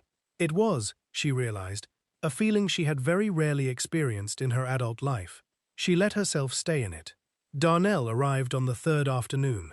He had driven 40 minutes in afternoon traffic, and Sandra registered the effort of that, gave it its proper weight, because she had always been scrupulous about giving weight to the genuine efforts people made, even when those efforts were surrounded by other things that were harder to give weight to. He was visibly shaken by the sight of her in the hospital bed, in a way that she found, despite everything, touching. His face, when he came through the door, had a rawness to it that she recognized as unperformed. The fear of a man who loves his sister and has just understood in a new and concrete way that his sister is mortal. They talked. He asked about the doctors and the prognosis and what she needed when she got home, and he was present and attentive in a way that felt real. And then, with perhaps 40 minutes left in his visit, his voice shifted into the register she knew, the one that always preceded the asking, and he said he didn't want to bring something up right now, but that there was a situation developing with his apartment lease that he was hoping she might be willing to talk about when she was feeling better. He brought this up in a room where Sandra had cardiac monitors attached to her chest. He brought it up in the 43rd minute of a hospital visit to a woman who had been admitted 2 days earlier with a cardiac event. He brought it up, not because he was malicious, but because the habit of bringing it to Sandra was so deeply ingrained in the architecture of their relationship that even a hospital room was not sufficient friction to interrupt it. Sandra looked at him for a moment. She said she was not in a position to talk about that right now. He said, of course, and she could see the shame moving across his face, real and unguarded. The shame of a man who knows immediately upon doing something that he should not have done it. He changed the subject. He stayed for another 20 minutes. He hugged her carefully when he left, and she held on for a moment. And she meant it, because this was Darnell, and she loved him, and those two things were still true regardless of everything. She watched him walk out of the room and listened to his footsteps moving away down the corridor, and then there was only the sound of the cardiac monitors and the distant ordinary sounds of a hospital, and she looked at Renee's carnations on the windowsill, still drooping in their plastic grocery store wrapping, and she felt the full shape of what she was living inside clearly and without softening for the first time. Felt it the way you feel a room's dimensions in the dark by walking its perimeter, and the shape was what it had always been. She had been alone in this for a long time. She had just not, until now, been forced by circumstances to see it from the outside. Renee did not come. She sent the carnations on the first day through a grocery store delivery service, yellow and white in their plastic cellophane, the card a printed get well message, with Renee and Marcus, handwritten at the bottom, in what appeared to be Renee's handwriting. Sandra looked at the carnations for a long time on the first afternoon. She thought about the $22,000. She thought about the 7 rings before the voicemail at 2:12 in the morning. She thought about the word drama, said 3 times on a Monday morning call, used to describe a family meeting at which Sandra had been prepared to show her family, for the first time in her adult life, the full and honest cost of loving them. She reached over and moved the carnations to the windowsill, where she did not have to look at them directly, and turned on the television and watched the news until she was tired enough to sleep. On the 4th day, the day before her discharge, Sandra lay in the hospital bed, in the particular quiet of a late afternoon, when visiting hours had ended and the ward had settled into its evening rhythm, and she thought. She did not try to plan, or solve, or manage. She simply thought, in the open, unobstructed way that becomes possible when you are in a place where nobody needs anything from you, and your phone is on the nightstand, and you have not picked it up in hours. She thought about the notebook in her kitchen drawer. She thought about the yellow legal pad. She thought about Dr. Okafor saying the word stress in an increasingly loud voice for 2 years, and Sandra nodding, and filing it in the drawer, where she filed things she could not address right now. She thought about the green and white house on Livingston Avenue, and a Saturday morning in 1974, and a glass of water. She thought about Darnell's hand wrapped around her index finger in the summer of 1976, and about Maya in the car in September saying she wished her dad had an Auntie Sandra, and about the man named James who had said he felt like he was always waiting in line behind everyone else in her life. She thought about the 5 sets of good china she had washed and dried alone. She thought about her mother's hand on top of hers at the table that was set for 5. She lay in the hospital bed and thought about all of it, without trying to organize it into something manageable. Just let it be what it was, the full and complicated and costly and loving and exhausted truth of her life. And at some point in the middle of all of that thinking, something shifted. Not dramatically, not in the way of a decision that announces itself, more like the moment in the morning when you realize the light has changed, and you cannot say exactly when it changed, but you can see clearly that it has, and that the day is a different thing now than it was a few minutes ago. She was not going to keep doing this the same way. She did not know yet what the different way looked like, but she knew, with the quiet and unargued certainty of the body, rather than the mind, that the different way was the only way she had left. Gloria Washington arrived on the 2nd afternoon of Sandra's hospitalization, not the 3rd or 4th, not after Sandra had asked her to come. Sandra had not asked anyone to come, which was itself a data point that Gloria had registered and acted on. Gloria was 53 years old, Sandra's colleague of 11 years at the Columbus City School District, a woman of quiet steadiness and a kind of attentiveness that most people in their professional relationship did not fully appreciate because it was not loud and did not perform itself. She had been watching Sandra across 11 years of lunches and hallway conversations and the small daily exchanges of people who work alongside each other, long enough to know more than they have been explicitly told. She had watched the way Sandra's face tightened when her phone rang at lunch, the specific tightening of someone bracing for information rather than welcoming contact. She had noticed the way Sandra's energy at the start of weekends was different from her energy at the end of them, that she returned from holidays and family gatherings wearing a specific kind of tiredness that was not about activity, but about something more interior.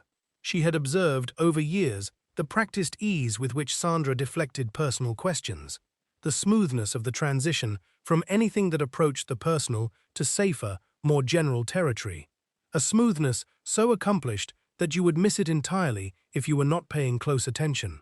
Gloria had been paying close attention. She did not know the details. She did not know about the legal pad, or the $112,000, or the home equity line of credit. She knew what you know about a person after 11 years of looking carefully, which is the shape of something even when you cannot see all the way around it. When she heard from a mutual colleague that Sandra had been hospitalized, she did not text. She did not look up the hospital's delivery service for flowers.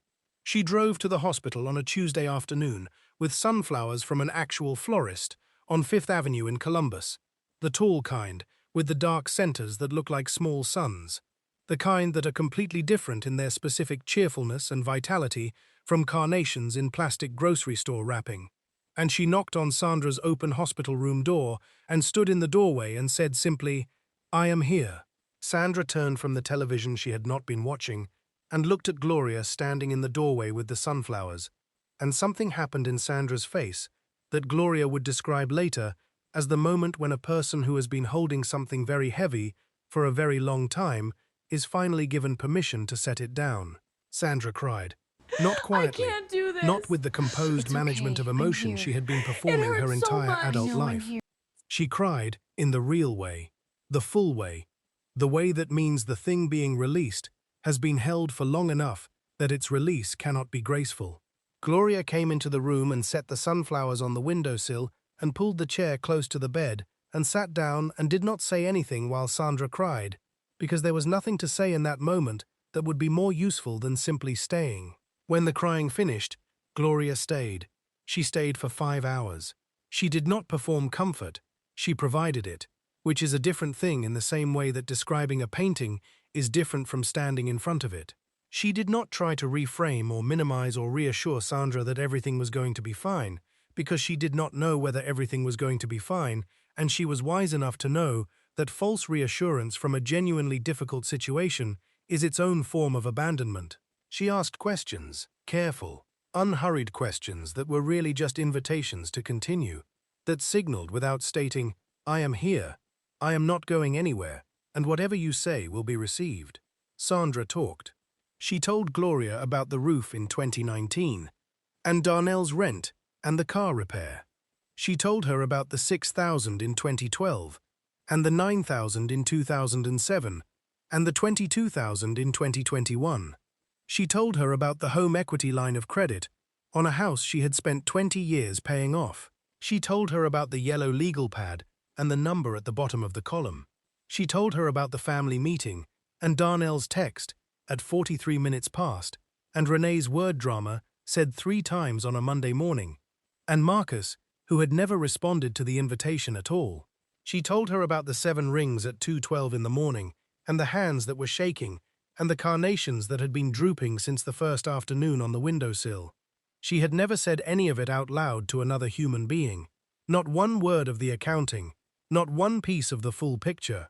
She had been carrying it in complete isolation since the first entry in the column, and the experience of setting it down into another person's hearing, of being genuinely listened to by someone with no stake in the story, no version of it to protect, no guilt to manage through the receiving, was something Sandra had not known she was starving for until the food arrived.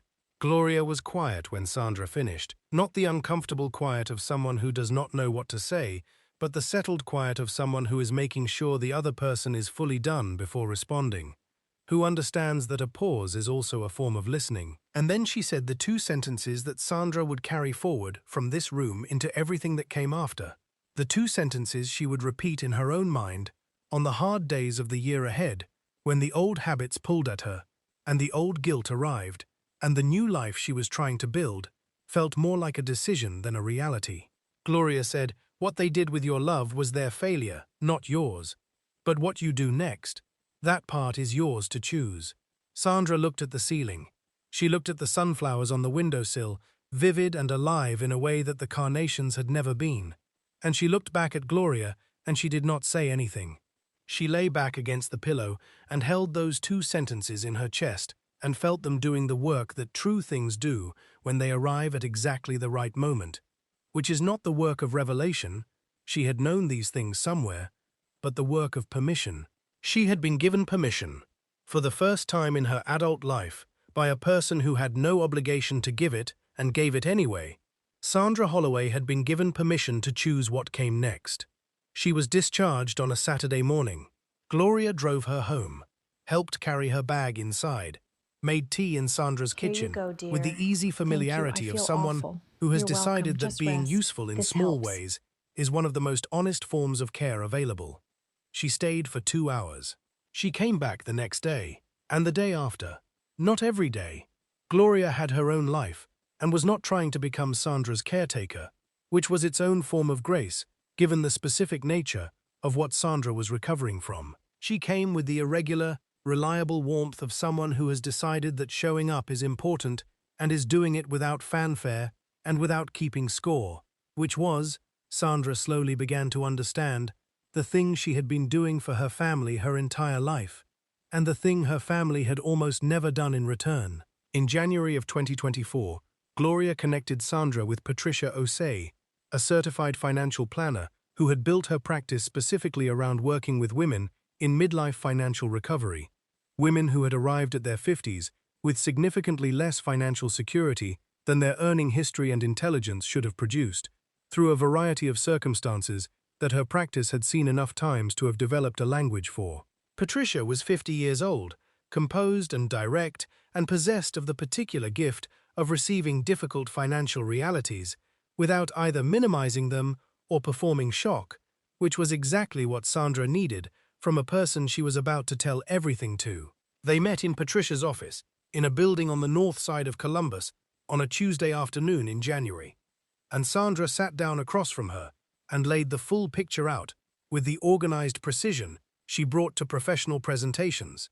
The yellow legal pad and the bank statements and the home equity documents and the retirement account statements, and Patricia received it the way a doctor receives a complicated patient history, with complete attention and without judgment, and with the specific quality of focus that means the information is being taken seriously enough to work with. Patricia told Sandra 2 things at the end of that first meeting that Sandra wrote in her phone immediately so that she would not lose them. The first was, "You are not starting over, you are starting from somewhere." The second was, "The most important financial decision you will make from this point forward is deciding who has access to your resources." Those 2 sentences would function for the following year as the framework that Sandra returned to when the old habits pulled hardest, when the phone rang and the familiar voice on the other end was asking for something, and the old reflexive language of course, and I'll figure it out, began forming in her throat before she had consciously decided to say it. You are starting from somewhere. Who has access to your resources? She said them to herself on a Thursday evening in January, when Darnell called, and she let it go to voicemail, and stood in her kitchen with her hands still, for the first time after one of his calls, in as long as she could clearly remember. She listened to the message. It was about his lease, as she had expected. She texted back 3 sentences.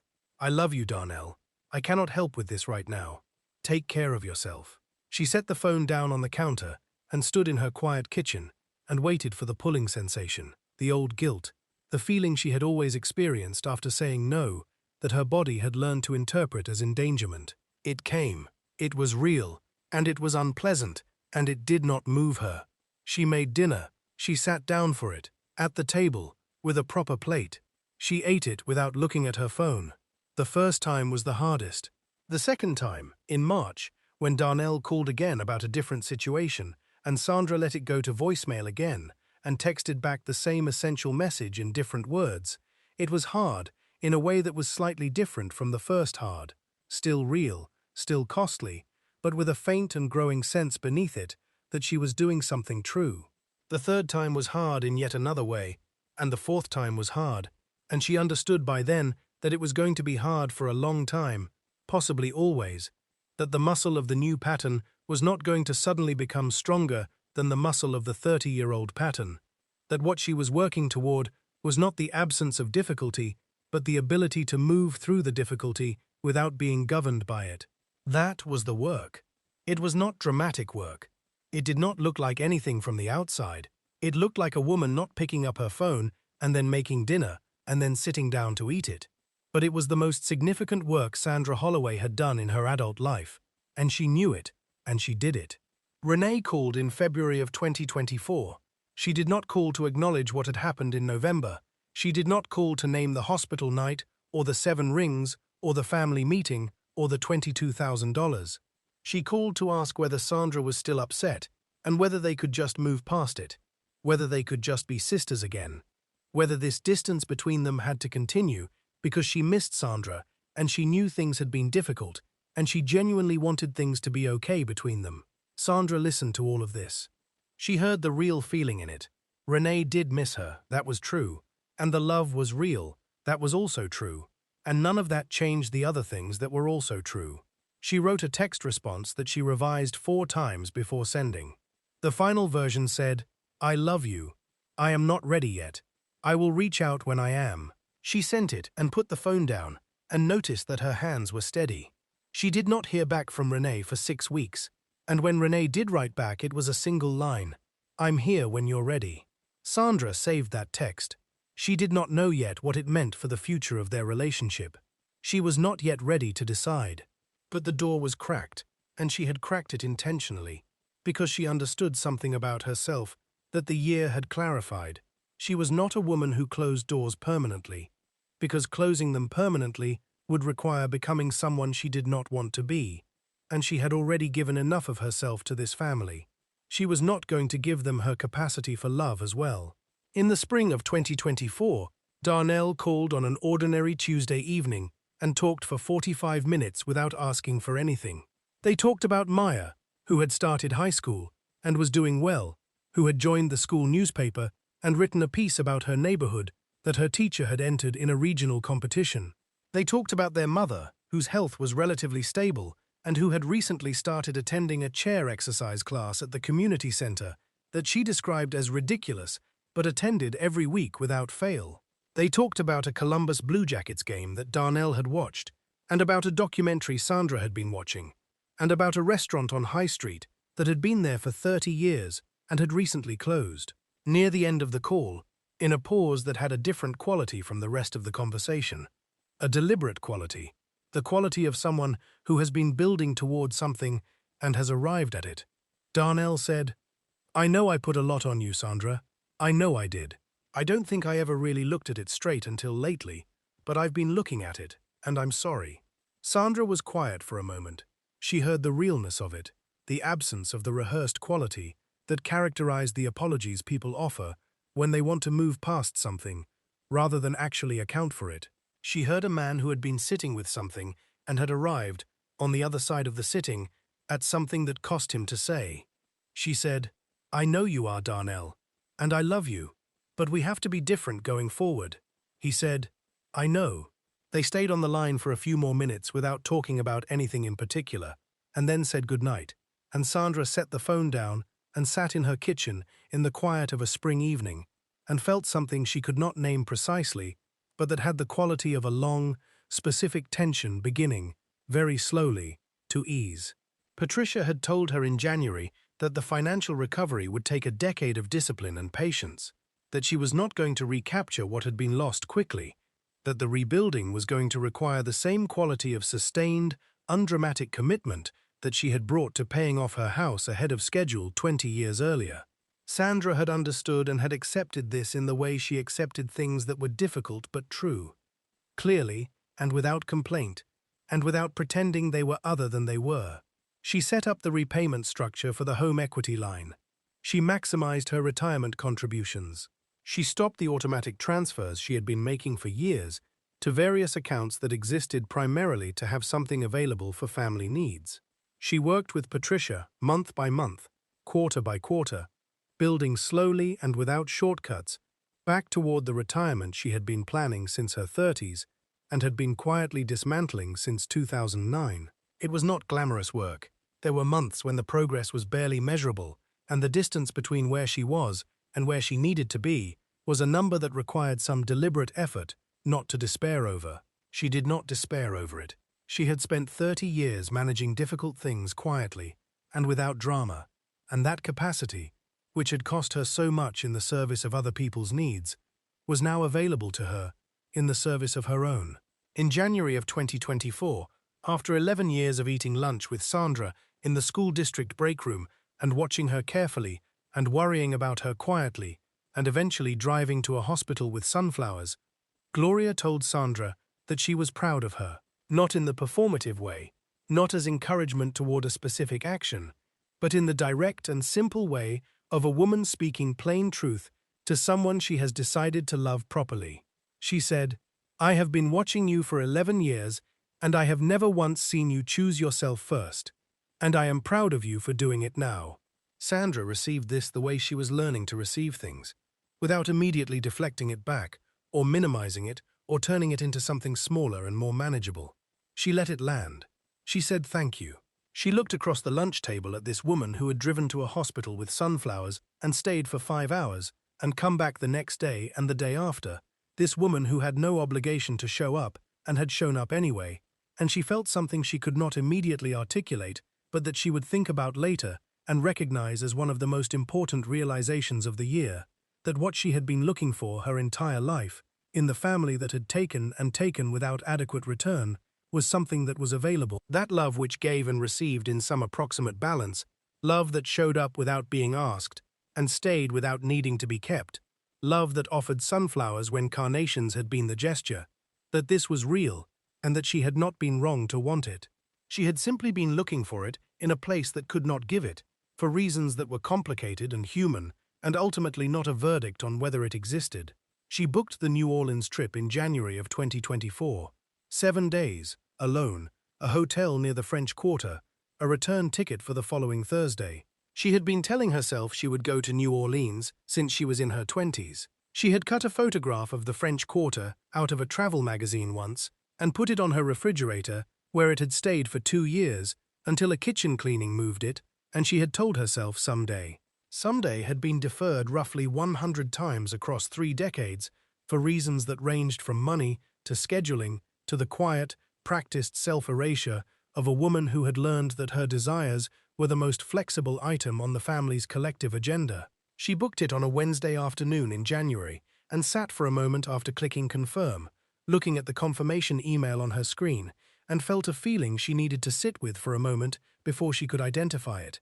The feeling was that she had done something real, not significant in the world's terms, not a decision that would make news or change anyone else's life, just real, in the specific sense of a woman who had spent her entire adult life organized around other people's needs, taking a concrete, booked, confirmed action in the direction of her own. She landed in New Orleans on a Thursday morning in March and stepped out into air that hit her immediately, the way New Orleans hits people who arrive in it open to being hit. The smell of it, a layering of jasmine and chicory coffee and river water, and something that has no clean name, something old and alive and complicated that lives in the streets themselves, in the soil, in the way the city's history is present in its present, in a way that most American cities have lost or buried.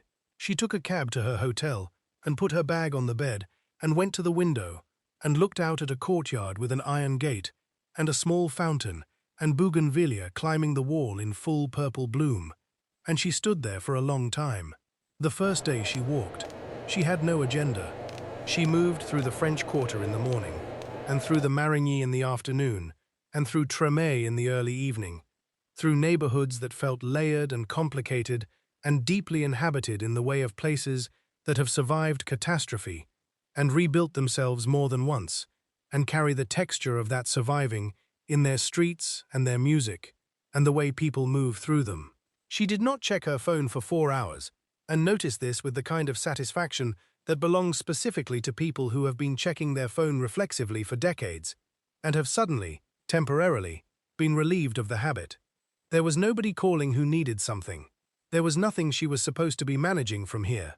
She was simply walking in a city that had never asked anything of her, and the particular relief of that, the relief of being in a place that had no claim on her, no history with her, no expectation of her, was something she had not known she needed until she was inside it. On the second day she slept until 9 in the morning. She lay in bed for another 20 minutes after waking, testing something she had been curious about since she booked the trip. Whether the guilt would arrive, the old reflexive guilt of a woman who has been productive since childhood and has internalized rest as a form of failure that must be justified before it can be taken. The guilt came softly, without conviction, like an old habit that has been disrupted enough times to have lost its authority. She looked at it, acknowledged it, and got up and went for coffee and beignets at Café du Monde, and sat at an outside table in the morning light, with the Mississippi just visible across the street, and ate 3 beignets, without counting them or thinking about them in any nutritional context, and was covered in powdered sugar by the end, and did not care, even slightly.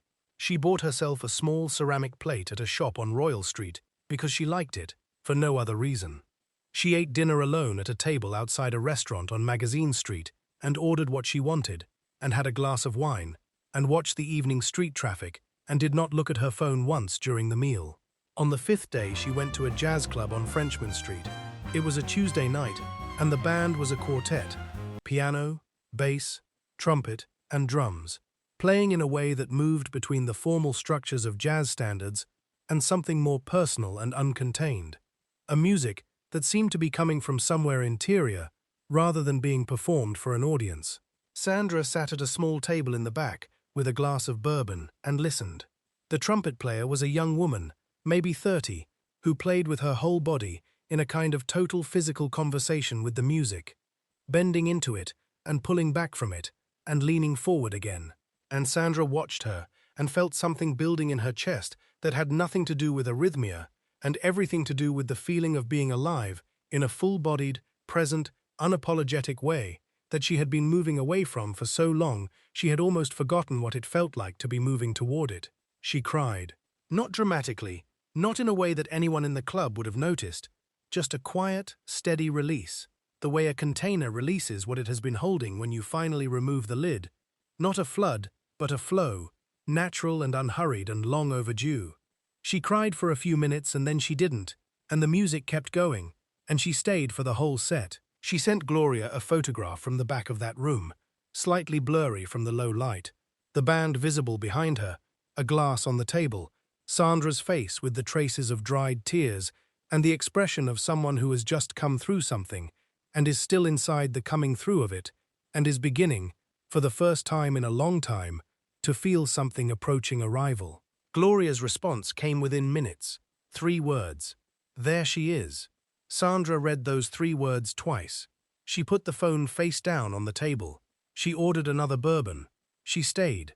She came home from New Orleans on a Thursday afternoon and unlocked her front door and stepped into the familiar quiet of her house. The house smelled of the sandalwood wax, warmer she had left running in the living room, a scent she had bought for herself in December, and that had become, over the winter, the smell she associated with the version of her life she was working to build. Quieter, more deliberate, more specifically hers. She put her bag down. She went to the kitchen and made tea, and sat at the table and looked out at her garden, still bare in the early spring, the tomato stakes still standing from last summer like markers of something that had been alive and would be alive again. She thought about the growing season. She thought about what she was going to plant. She thought about Patricia and the repayment plan and the retirement account and the slow, unglamorous, essential work of rebuilding. She thought about Gloria, who had texted that morning asking if she needed a ride from the airport, and Sandra had said no, I have it, and had meant it in more than one sense. She thought about her mother, who called twice a week now, and whose calls Sandra took with a different quality of attention than she once had, more present and less preoccupied, more willing to be simply in the conversation. She thought about Darnell, about the Tuesday call and the 45 minutes, and I know I put a lot on you, Sandra, and the realness of it. She thought about Renee, about the cracked door and the I am here when you're ready, about the long work of that particular relationship that was still ahead, and that she would approach when she was ready, and not before, on her terms and in her time. She thought about Maya, who was in high school now and had written about her neighborhood and might or might not be winning a competition, and about whom Sandra intended to call this week, just to say hello, just to say, I am thinking of you, not because anyone needed anything, but because the love was real and had always been real and was not going anywhere. She finished her tea. She carried the cup to the sink and washed it and set it in the drying rack. She went to her coat closet and took out her gardening gloves, the ones with the green stripes at the wrists that she had owned for 6 years and that fit her hands exactly. She went out the back door into the cold, bare garden.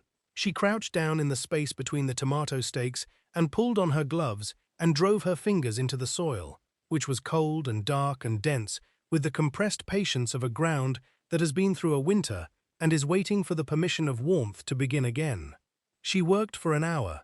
She turned the soil between the beds and cleared the debris from the edges and did the small, purposeful, preparatory work of a gardener who understands that the growing season begins not with the first planting, but with everything that makes the planting possible. When it got too cold to stay, she went inside. She made soup from a recipe she had been meaning to try for months. She ate it at the table, properly, with a spoon and a cloth napkin and a glass of water, in her own house, in her own kitchen, on a Thursday evening in March, and the phone did not ring once during the entire meal. The silence was not the silence of absence. It was the silence of a woman who had, for the first time in a very long time, enough space to hear herself think. And what she thought, sitting there in the quiet, with the soup and the cloth napkin, and the garden outside the window still bare but ready, was something simple and enormous and long in arriving. She thought, I am still here, after everything, after all of it, after 30 years of the giving and 10 years of the slow, quiet hemorrhage, and the night at 2:12 in the morning, and the 4 days in the hospital, and the 5 sets of good china washed alone. She was still here, in her own house, at her own table, in the life that was still hers to shape. She was not finished, she was not done. She was, in fact, in some essential way, that she could not have accessed before all of this, only now beginning. Now, before we close this story, I need you to hear something directly, not as a conclusion to a video, and not as a prompt for comments, though I am going to ask for those too.